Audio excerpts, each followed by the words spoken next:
Unsure of your dream? Study abroad destination? Clear your doubts. Videsh Consult. Call 9676502888. First మీకు నల్లమల్లలో ఒక encounter, అదే నేరేళ్ళకి దానికి ప్రతీకారంగా మీరు ఒకటి చేశారు. దాదాపు గంట సేపు జరిగింది. దీంట్లో పార్టీ వైపు నుంచి ఇద్దరు పోలీస్ ఇద్దరు పార్టీ నలుగురు చనిపోయారు. మీరందరూ రిట్రీట్ ఎక్కడికి మళ్ళీ కలిసారు? మీ అందరూ మేమందరము ఆ పైకి ఎక్కినాకనే కలుసుకున్నాము. ఒక కామ్రేడ్ మాత్రము మాకు కలవలేదు. తర్వాత 2 నెలలకి కలిసినాడు. ఇక మేము దాంట్లోకి వెళ్ళి అందరం సేఫ్టీగానే వెళ్ళాము. కానీ చాలా అది అతిపెద్ద దాడి, చాలా ఒకటి సృష్టించింది అది ఏపీలోనే. ఆలాటం దాడి అంటే అసలు గుండెలో ఆలాటం, ఆ ప్లేస్ పేరు ఆలాటం. అసలు మీరు చిన్న గ్రామంలో పుట్టారు, అక్కడ వెళ్ళారు. ఈ తుపాకీ కాల్చుని ఎక్కడ నేర్చుకున్నారు మరి? మేము ఇంకా అక్కడికి వెళ్ళినాకనే మాకు ట్రైనింగ్. రోజు ఏ టైంలో ట్రైనింగ్ ఇచ్చేవారు? 6 గంటల నుంచి 5 గంటలకు లేవాలి. 5 గంటలకు లేచి అన్ని పనులు పూర్తి చేసుకొని రోజువారీగా ఎక్సర్సైజులు. ఆ ఎక్సర్సైజులలోనే మనం అన్నీ నేర్చుకునేది. షూటింగ్లు ఇంకా అవన్నీ మనం ఎట్లా తప్పించుకోవాలి, ఎట్లా చేయాలని రోజుగా ఇంకా మనకు టైం దొరికితే సాయంత్రము మార్నింగ్. ఇక మేము ప్లాటూన్లో ఉన్నప్పుడు ఎప్పుడు అనిపించలేదా ఇంటికి వచ్చేద్దామని? నాకు ఏ రోజు కూడా అనిపించలే ఇంటికి రావాలని. నేను ఎవ్వరు గుర్తుకు రాలే. నేను ఇంట్లోకించి గడప దాటిందంటే అసలు నాకు అమ్మ గుర్తుకు రాలేదు, అన్న గుర్తుకు రాలేదు, ఎవ్వరు గుర్తుకు కూడా రాలేదు. సాధారణంగా పార్టీలకు వెళ్ళిన తర్వాత ముందు దళ సభ్యులుగా తీసుకున్న తర్వాత చిన్న చిన్న పనులు చేపిస్తారు. తర్వాత వాళ్ళలో నైపుణ్యం బట్టి వాళ్ళకి ఏ రంగా కావాలంటే రంగం పంపిస్తారు. కొంతమంది చదువుకున్న వాళ్ళకి ఏమో క్లాసులు పంపిస్తారు, రాజకీయ తరగతులు ఇప్పిస్తారు. మరి కొంతమందికి మీలాంటి వాళ్ళకి ప్లట్టులు పంపిస్తారు. ఇంకా బాగా సబ్జెక్ట్ ఉండి ఉన్న వాళ్ళకి ఊర్లో పంపిస్తారు, లేదా డాక్టర్లుగా కొంతమందికి ఇస్తుంటారు. కానీ మీకు ప్లాటూన్ వైపు ఎందుకు పంపాలనుకున్నా? అంటే మీరు యాక్షన్ బాగా చేసేవారా? అంటే మన టాలెంట్ని బట్టి కూడా ఈ నల్గొండ డిస్టిక్ వల్ల చాలా మంది రిక్రూట్మెంట్ అవుతారు. ఇంకొకటి ఏంటంటే రాచకొండల రిక్రూట్మెంట్ అయిన వాళ్ళు నేను ఈ ఏరియాలోనే పనిచేస్తాను అనేది మా దళాలలో కూడా చాలా అది జరిగింది. అందులో కూడా మేము విమర్శలు పెట్టినాము. ఎందుకు మనము అమ్మ నాయనను వదిలిపెట్టుకొని వచ్చిన వాళ్ళము, ఒక ప్రాంతానికే పరిమితం కాదు కదా మనము అనుకొని నేను అట్లా అర్థం చేసుకొని పార్టీ ఎక్కడికి పంపించినా కూడా నేను ఎక్కడికి వెళ్ళనని నా నోటికి ఎప్పుడు కూడా రాలేదు. అవునా? సరే, అక్కడ పార్టీలో చేశారు. 2000 నుంచి 2000 వరకు, 1990 నుంచి 2006 వరకు ఎంత ఉంటున్నారు ఇక్కడ? ఆ ఎన్కౌంటర్ తర్వాత, ఎక్స్చేంజ్ ఆఫ్ ఫైర్ తర్వాత ఇంకెక్కడ చేశారు యాక్షన్లు? అయితే మననూరు కూడా పోలీస్ స్టేషన్ ఉన్నట్లుంది కదా? మననూరు పోలీస్ స్టేషన్లో కూడా ఉన్నా. దానికి ముందు ప్లాటూన్ ఏంటంటే ఇక్కడ మధ్యమడుగులో జాతర జరుగుతుంది అచ్చంపేట ఏరియాలో. ఇదేంది మన అమరాబాద్. అక్కడ ఎమ్మెల్యే ఇంకొక ఆయన వస్తేనేమో ఏం లేదు, ఆయన వస్తేనేమో ఆయనను చంపేసి వెపన్స్ తీసుకొని రావాలనేది విఐపీ వస్తే అక్కడ లోకల్ ఎమ్మెల్యే.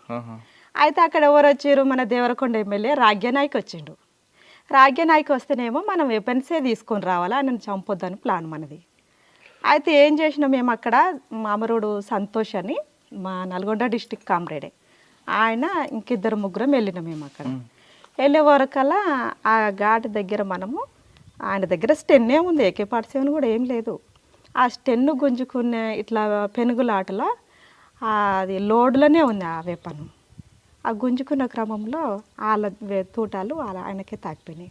మేము చంపాలనేది ఏం లేదు ఆయనని. అందులో ఒక దాంట్లో చాలా విషయం అయింది అన్నట్టు అది కూడా.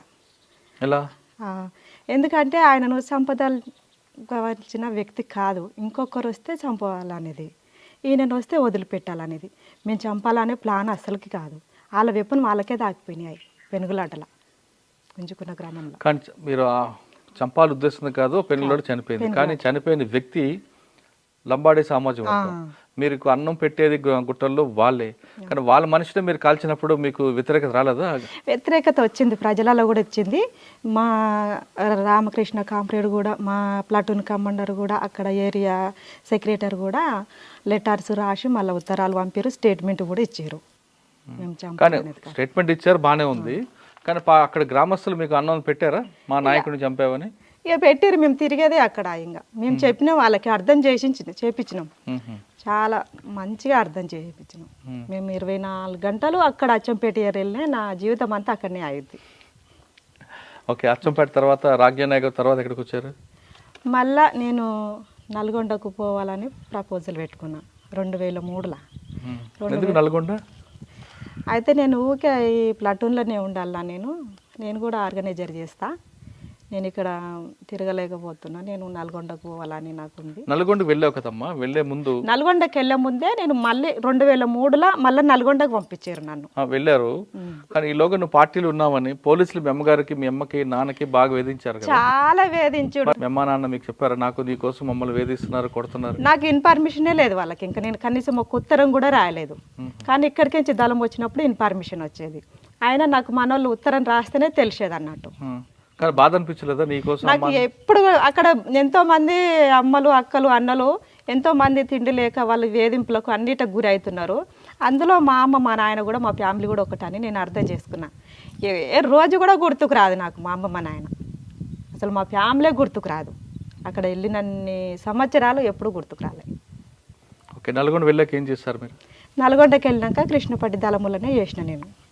కృష్ణపట్టి దళముల అక్కడ కొద్ది కాలం 2004 దాకా చేసిన నేను. ఏం చేశారు యాక్షన్లు? అక్కడ యాక్షన్లు అంటే కొన్ని ఎన్కౌంటర్సే జరిగినాయి. యాక్షన్లు అంటే కొత్త కంబాల పెళ్లి కానీ పాత కంబాల పెళ్లి కానీ, మన అక్కడ ఇంకా సరళగడ్డ ఉంది, ఇంకా కాసారం ఉంది, అందులో కొన్ని యాక్షన్స్లలో పాల్గొన్నా నేను. ఓకే, మీరు పాల్గొన్న యాక్షన్లు మీకు బాగా గుర్తుండిపోయింది చెప్పండి. ఇవి 4 కూడా నాకు ఇంకా పెద్దదంటే ఆలాటము. ఈ కృష్ణపట్టిలో మేము చంద్రబాబు పీరియడ్లో ఫుల్ రిప్రెషన్ అన్నట్టు. ఇంకా అది మనం ఈ ప్లేస్కి నుంచి వెళ్తే మనకు ఎక్కడ పట్టుకుంటారో కూడా తెలియని స్థితిలో ఉంది అప్పుడు. అయితే మేము మీటింగ్ గ్రామానికి మీటింగ్లు పెడుతున్నాం. అప్పుడు మీటింగ్ పెట్టే క్రమంలో చిత్ర్యాలన్న విలేజ్ అక్కడ 4:30కి వెళ్ళినాం. ఫారెస్ట్ ఇట్లనే ఉంటుంది, విలేజ్ ఇట్లా ఉంటుంది. అయితే అక్కడ పోలీసు వాళ్ళు ఉన్నారు, ఇంత పొద్దుగాల మీరు ఎందుకు వస్తున్నారు, మళ్ళీ ఎన్కౌంటర్లో అయితే ఇబ్బంది అవుతుంది అని మనకు ప్రజలు చెప్పినారు. కొంచెం ఆ ఊరు కూడా కొంచెం యాటిగానే ఉంటుంది కొద్దిగా. అయితే కానీ పోతే వాళ్ళన్న పోతారు, సస్తే మనం అన్నది వస్తాం అనేసి మేము 4:30కే ఊర్లోకి ఎంటర్ అయినాం. 5:05 పావుదక్క 5 అయింది. అయితే మీటింగ్లు పెడుతున్నాం, ప్రతి విలేజ్లో మీటింగ్ పెట్టాలన్నప్పుడు మీటింగ్ పెట్టినాము, పూర్తిగా అయిపోయింది. అయితే మీటింగ్ పెట్టినప్పుడు మనం ఒకరికి అన్నం ఉండాలని ఏం చెప్పలేదు అప్పుడు. ఇక మన మీటింగ్ అయిపోయినాక మనం ఆడుకొచ్చుకొని తినడం వాళ్ళే తెచ్చిపెట్టేది ఆడికి. అయితే సీనియర్ వాళ్ళని ఎక్కడికైనా అయితే బస్ రూట్ ఉంటుందో అక్కడ సెంట్రీగా కమాండర్స్నే పెడతారు. నేను దేవరకొండ రూట్లో నేను కమాండర్ ఉన్నా. అక్కడ వెనుక భాగముల్లో ఒక సభ్యురాలు ఉన్నది. అయితే మీటింగ్ అంతా అయిపోయినాయి, పాటలు అయిపోయినాయి, స్పీచ్ అయిపోయింది, అంతా అయిపోయింది. ఆ తెలుగుదేశ దిమ్మలు కూలగొట్టాలంటే టార్గెట్ మనది. అప్పుడు ఏమైందంటే మీటింగ్ అయిపోయాక నేను ఏ ఎన్కౌంటర్లో అయినా కిట్ బ్యాగులు పోతున్నాయి, అన్నీ పోతున్నాయి, సామాన్లు మళ్ళీ తెచ్చుకోవాలంటే మనకి ఇబ్బంది అవుతుంది. అయితే నేను బ్యాగ్ దించలేదు దాంట్లో, ఎందుకో ఇంకా బ్యాగ్ దించలేదు. నా వెపన్ కూడా 303 ఉంది అందులో. అక్కడ మా కమాండర్ అని కనగల్ కమాండరు, కుర్మయ్య, రవ్య అని ఉండే ముగ్గురం. అయితే నేను పైన ఎక్కి దిమ్మ ఎక్కి లైట్ వేస్తున్నా, వాళ్ళు రాళ్ళు తెచ్చి ఎత్తేస్తున్నారు, ఓరు గడపార తెచ్చిచ్చారు. తెచ్చిచ్చే క్రమంలో పోలీసు వాళ్ళు ఎంక్వైరీ చేసుకొని పోయారు. ఫస్టే మన కాంప్లైంట్స్తోనే మాట్లాడిపోయారు. మాప్టీలు వచ్చి మనము విలేజ్లలో కూడా ఇసొంటి వాళ్ళు ఉంటారు అనేసి మనం కామన్గా తీసుకున్నాం. అంత మీటింగ్ అయిపోయినాక ఏం చేసిరంటే ఆ జెండానే టార్గెట్ చేసిరు వాళ్ళు. ఆ జెండానే టార్గెట్ చేసినప్పుడు ఆ జెండా పైన నేనే ఉన్నాను. 2 కమాండర్స్, మేము 3 కమాండర్స్మే. వాళ్ళిద్దరూ ఒక కామ్రేడు ఎస్ఎల్ఆర్ అక్కడ పెట్టిపోయిండు, ఆ అరువు కానిచ్చి జెండా దిమ్మ కానిచ్చి ఎస్ఎల్ఆర్ వాళ్ళు ఫైరింగ్ కాగానే రిట్రీట్ అయిపోయినారు. నాకు ప్లస్ బ్యాగ్ ఉన్నది, నా వెపన్ ఉంది, ఎస్ఎల్ఆర్ ఆడ వదిలిపెట్టింది. ఇంకో యాక్షన్ పెద్దాపురం ఒకటి, అక్కడ పెద్దాపురం, అది కూడా కృష్ణపట్టి ఏరియాని. ఏం చేశారు అక్కడ? అక్కడ మనం కూడా మీటింగ్ పెడుతున్నాము. మీటింగ్ పెట్టి అన్నం తిన క్రమంలో పోలీసు వాళ్ళు ఫైరింగ్ చేసారు మన మీద.